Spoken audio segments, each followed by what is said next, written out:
ലോക ചരിത്രത്തിലെ മഹാത്ഭുതം, ആ വിശേഷണത്തിനർഹനായ ജനനായകൻ, അതാണ് അമീറുൽ മുഅ്മിനീൻ ഉമറുൽ ഫാറൂഖ് റളിയല്ലാഹു അൻഹു. ചരിത്രത്തിൽ വെട്ടിത്തിളങ്ങി നിൽക്കുന്ന മഹാവ്യക്തിത്വം. കഴിഞ്ഞ 14 നൂറ്റാണ്ടുകളായി അഭിമാനത്തോടെയും അതിശയത്തോടും കൂടി പറയുന്ന പേരാണ് ഉമർ ഇബ്നുൽ ഖത്താബ്. എത്ര പുകഴ്ത്തി പറഞ്ഞാലും ആഗ്രഹം തീരില്ല, എത്ര വർണ്ണിച്ചെഴുതിയാലും മതിവരില്ല. ശ്രോതാക്കൾക്കാവട്ടെ എത്ര കേൾക്കാനുള്ള ദാഹവും തീരില്ല. ഉമറുൽ ഫാറൂഖ് റളിയല്ലാഹു അൻഹുവിന്റെ ഭരണ പരിഷ്കാരങ്ങളെ കുറിച്ച് കേട്ട് അന്നത്തെ ലോകം കോരിത്തരിച്ചു പോയിരുന്നു. ഇന്നും ആ ഭരണമഹത്വങ്ങൾ കേൾക്കുമ്പോൾ ലോകം കോരിത്തരിച്ചു പോവുകയാണ്. അറേബ്യയിലെ പ്രസിദ്ധമായൊരു ഗോത്രമാണ് ബനു അദി. ഖുറൈശി ഗോത്രത്തിന്റെ ഒരു ശാഖയാണ് ബനു അദി. മക്കായുടെ ഭരണത്തിൽ അദി ഗോത്രത്തിനും ചില അവകാശങ്ങൾ ഉണ്ടായിരുന്നു. അദി ഗോത്രത്തിന്റെ നേതാവാണ് നുഫൈൽ. ചെറുപ്പക്കാരനായ നുഫൈൽ കച്ചവടത്തിനും പോരാട്ടത്തിനും മികച്ചു നിന്നു. നുഫൈൽ സുന്ദരിയായ ജയ്ദാഇനെ വിവാഹം ചെയ്തു. ജയ്ദ ഭർത്താവിനെ നന്നായി സ്നേഹിക്കുകയും പരിചരിക്കുകയും ചെയ്തു. ഈ ദമ്പതികൾക്ക് ജനിച്ച പുത്രനാണ് ഖത്താബ്.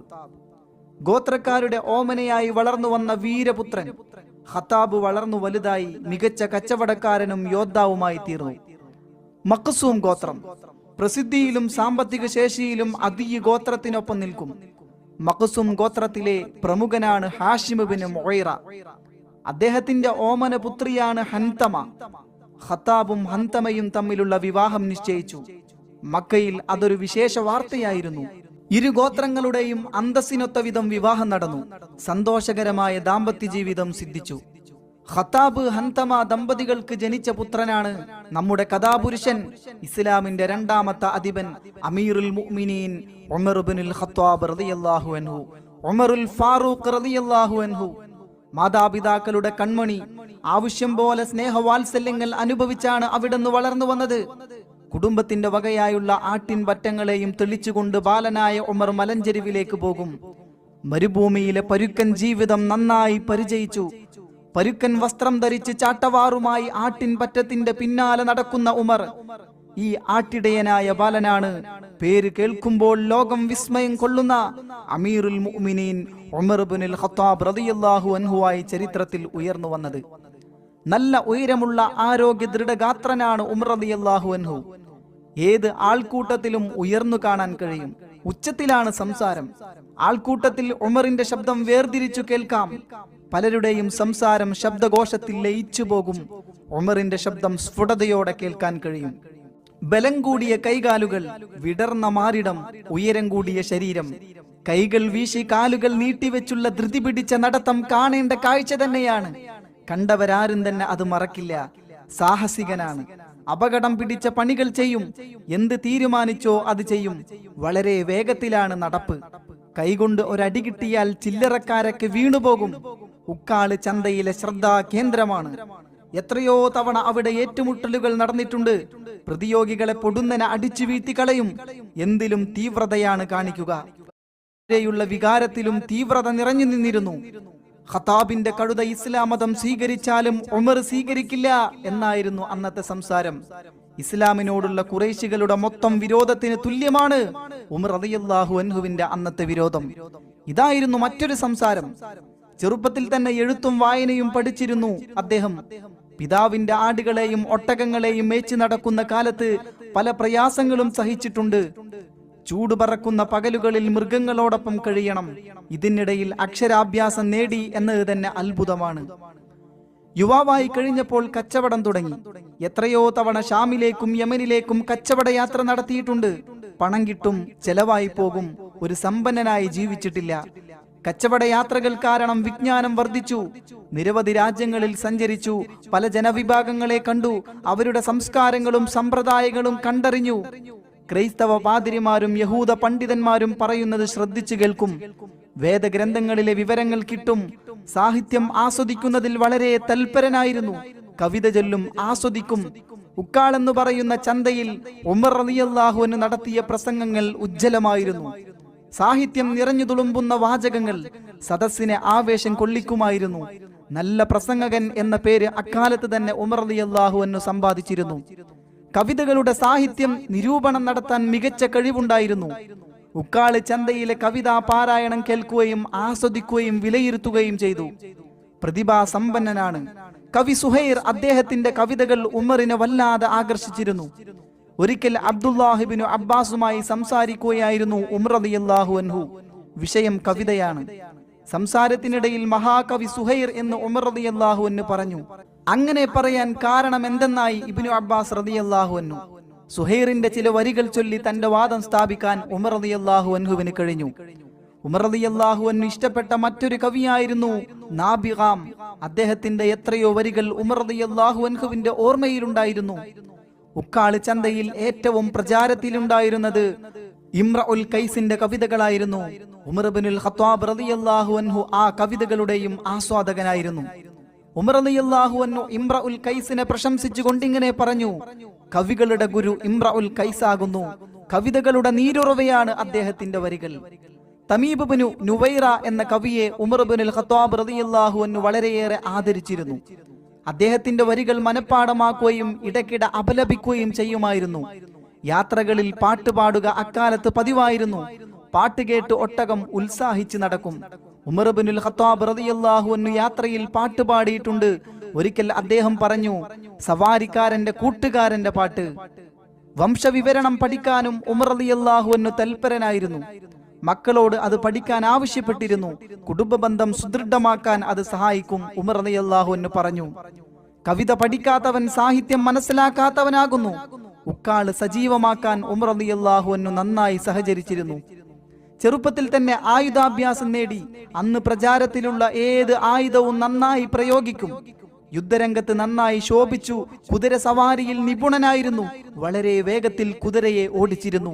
വാചാലതയായിരുന്നു മറ്റൊരു ഗുണം. ശുദ്ധമായ ഭാഷയിൽ നന്നായി സംസാരിക്കും. കേൾവിക്കാരുടെ മനസ്സിന്റെ അടിത്തട്ടിലേക്ക് ഇറങ്ങുന്ന വാക്കുകൾ. പിൽക്കാലത്ത് നല്ല പ്രസംഗങ്ങൾ കാഴ്ചവെച്ചിട്ടുണ്ട് അദ്ദേഹം. നല്ല ഗുസ്തിക്കാരനായിരുന്നു. എത്രയോ മല്ലന്മാരെ മലർത്തിയടിച്ചിട്ടുണ്ട് അദ്ദേഹം. വംശപരമ്പര പഠിക്കുന്നതിൽ തൽപരനായിരുന്നു. നിരവധി വ്യക്തികളുടെയും കുടുംബങ്ങളുടെയും വംശപരമ്പര പഠിച്ചു വച്ചിരുന്നു. അന്നത്തെ സാമൂഹിക ജീവിതത്തിൽ ഉന്നത സ്ഥാനമാണ് വഹിച്ചിരുന്നത്. ജാഹിലിയ കാലത്ത് തന്നെ അദ്ദേഹം വലിയ സ്ഥാനങ്ങൾ വഹിച്ചിരുന്നു. തർക്കങ്ങൾ തീർക്കുന്നതിലും പ്രശ്നങ്ങൾ പരിഹരിക്കുന്നതിലും ഉമറിന്റെ കഴിവ് പ്രസിദ്ധമായിരുന്നു.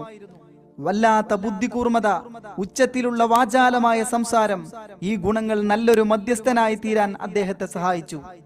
കറുത്ത കുതിരപ്പുറത്ത് കയറി അതിവേഗം ഓടിച്ചു പോകുന്ന ഉമറിന്റെ രൂപം മക്കക്കാരുടെ മനസ്സിൽ മായാതെ നിന്നു.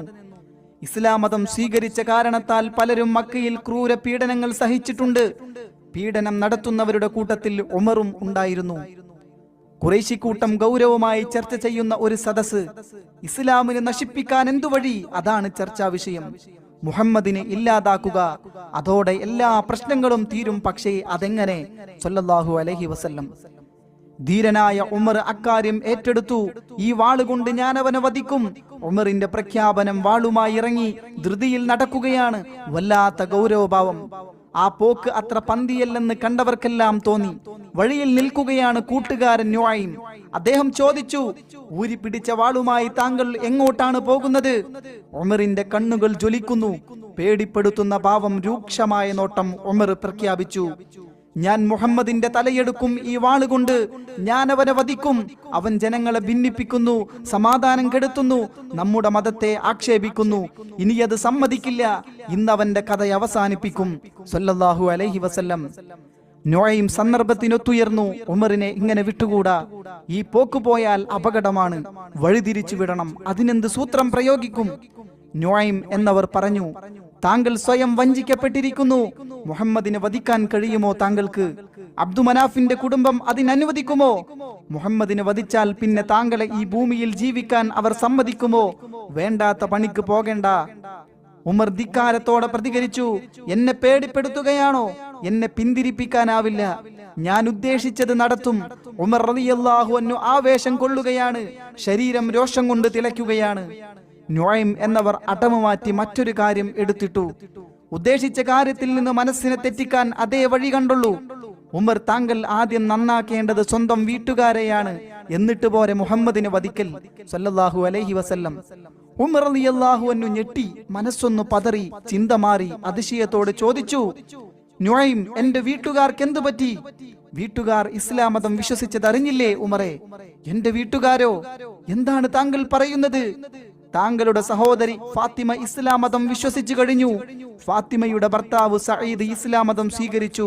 അവരെ ആദ്യം നേരെയാക്കിക്കോളൂ, എന്നിട്ടാവാം മറ്റുള്ളവരുടെ കാര്യം. ഉമർ ഇബ്നുൽ ഖത്താബ് റളിയല്ലാഹു അൻഹുവിന്റെ മനസ്സിലെ രോഷം വഴിതിരിഞ്ഞൊഴുകാൻ തുടങ്ങി.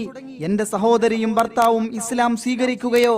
വലിയ നാണക്കേടായി പോയി. മറ്റുള്ളവരുടെ മുഖത്തെങ്ങനെ ഞാൻ നോക്കും? രോഷം പതഞ്ഞുയരുന്ന മനസ്സുമായി ഉമർ റളിയല്ലാഹു അൻഹു ഓടുകയാണ് സഹോദരിയുടെ വീട്ടിലേക്ക്. വീട്ടിലെത്തി വാതിലടച്ചിരിക്കുന്ന കതകിൽ ശക്തിയായി മുട്ടുകയാണ്. വാതിൽ തുറക്കാൻ ആവശ്യപ്പെട്ടു. വീടിനകത്ത് വിശുദ്ധ ഖുർആനിലെ ഒരധ്യായം ഓതി പഠിക്കുകയാണ്. ത്വാഹ എന്ന സൂറത്ത് ഓതുകയാണ്. ഓതി കൊടുക്കുന്നത് ഖബ്ബാബ് റളിയല്ലാഹു അൻഹു. കേട്ട് ഓതി പഠിക്കുന്നത് പ്രിയ സഹോദരി ഫാത്തിമയും ഫാത്തിമയുടെ ഭർത്താവ് സഈദും റളിയല്ലാഹു അൻഹും. മൂന്നുപേരും ഉമറിന്റെ ശബ്ദം കേട്ടു. തങ്ങൾ ഇസ്ലാം മതം സ്വീകരിച്ച കാര്യം ഉമർ അറിഞ്ഞിരിക്കുന്നു എന്നുറപ്പായി. ക്ഷോഭിച്ചു വരികയാണ്. എന്തും സംഭവിക്കും, ഏത് സാഹചര്യവും നേരിടാൻ മനസ്സ് പാകപ്പെടുത്തി. ഖബ്ബാബ് റളിയല്ലാഹു അൻഹു അവിടെ നിന്നും മാറി നിന്നു. ഫാത്തിമ റളിയല്ലാഹു അൻഹ മെല്ലെ വാതിൽ തുറന്നു. തീപാറുന്ന കണ്ണുകളുമായി ഉമർ റളിയല്ലാഹു അൻഹു മുമ്പിൽ നിൽക്കുന്നു. ഞാൻ എന്താണ് ഇവിടെ നിന്ന് കേട്ടത്? ഞങ്ങൾ സംസാരിച്ചതായിരിക്കും സഹോദര. അല്ല, മറ്റെന്തോ കേട്ടു. നിങ്ങൾ ഇസ്ലാം മതം സ്വീകരിച്ചിട്ടുണ്ടോ? ഇസ്ലാം മതം ഞങ്ങൾ സ്വീകരിച്ചിട്ടുണ്ട്, ഫാത്തിമയുടെ ഭർത്താവ് സഈദ് റളിയല്ലാഹു അൻഹു മറുപടി പറഞ്ഞു. ഉമറിന്റെ നിയന്ത്രണം വിടുകയാണ്. വലതുകൈ ഉയർന്ന് സഈദിന്റെ ശരീരത്തിൽ കൈവീണു. എന്തൊരു വേദന! സഈദിനെ മറിച്ചിട്ടു നെഞ്ചിൽ കയറിയിരുന്ന് ആക്രമണം തുടരാനാണ് ഭാവം. കോപാഗ്നനായി ഉമർ മാറിയിരിക്കുന്നു. പെട്ടെന്ന് ഫാത്തിമ ഇടക്കുകയറി നിന്ന് ഉമറിനെ പിടിച്ചു മാറ്റാൻ നോക്കി. ഇത് കോപം വർദ്ധിപ്പിക്കുകയാണ് ചെയ്തത്. പിന്നെ ആക്രമണം ഫാത്തിമയുടെ നേരെയായി. അടിയും തൊഴിയും തുടർന്ന് ഫാത്തിമയുടെ ശരീരം എവിടെയോ തട്ടി. തലയിലും മുഖത്തും മുറിവുണ്ടായി. രക്തമൊഴുകുന്നത് കണ്ടപ്പോൾ രോഷം അടങ്ങി. ഒരു പെൺപുലിയുടെ ശൗര്യത്തോടെ ഫാത്തിമ സംസാരിക്കുകയാണ്.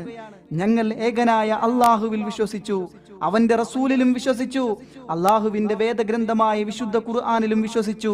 നിനക്കിഷ്ടമുള്ളത് ചെയ്തു കൊള്ളുക, ഞങ്ങളെ കൊന്നുകളഞ്ഞാലും വിശ്വാസം ഞങ്ങൾ കൈവിടില്ല. ഉമർ റളിയല്ലാഹു അൻഹു ഞെട്ടിപ്പോയി. കൈ തളർന്നു. ചെയ്തതെല്ലാം തെറ്റായിപ്പോയെന്ന തോന്നൽ. മനസ്സിൽ കരുണയുടെ ഉറവ ഒഴുകാൻ തുടങ്ങി. കോപം അകന്നുപോയി ശിരസ് കുനിഞ്ഞു. ഇവർ പാരായണം ചെയ്തുകൊണ്ടിരിക്കുന്നത് തനിക്കും കേൾക്കണം. കേൾപ്പിച്ചു തരുമോ? നിങ്ങൾ പാരായണം ചെയ്തുകൊണ്ടിരിക്കുന്ന ഏട് എനിക്കൊന്ന് കാണിച്ചു തരൂ, ഞാനൊന്ന് കാണട്ടെ. ഫാത്തിമ റളിയല്ലാഹു അൻഹു ചിന്തിച്ചത് ഇപ്രകാരമായിരുന്നു. എന്തിനാണ് ഏട് ആവശ്യപ്പെടുന്നത്? കീറിക്കളയാനാണോ?